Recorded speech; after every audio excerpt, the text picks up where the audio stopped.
8:49 now, and it can be stressful when you go to the doctor. And as it turns out, it's not just the nerves that are causing that stress. Isn't that right, Doc? It is actually a diagnosis, and I can already feel your blood pressure rising. Give me a with my prescription, white coat. please. Absolutely. Do you get nervous when going to the doctor's office or a healthcare setting?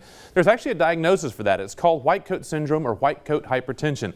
This phenomenon is when a person has a higher than normal blood pressure and potentially heart rate in the healthcare setting. The problem is that hypertension is a very important diagnosis, and we want to ensure we're treating the norms rather than the exceptions. If we were to treat the high blood pressure in somebody with falsely elevated numbers, we could cause significant complications and potentially injuries, with blood pressure and heart rate dropping to low when people back in their more baseline setting. It's felt that white coat syndrome is a form of anxiety or stress response. The key for diagnosis is comparing the healthcare setting blood pressures to that in a standard daytime ambulatory setting. Interestingly, there's an opposite phenomenon known as masked hypertension, in which the blood pressure is actually lower in the healthcare setting, which can make it even more complicated.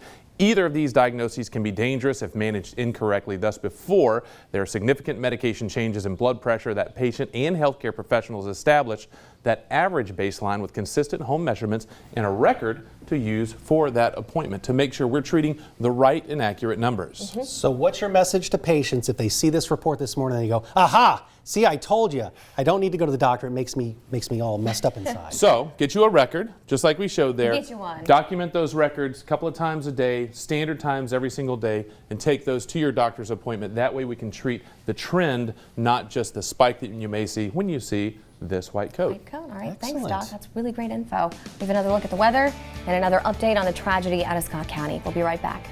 You're watching Fox 56 News. Our home, your news.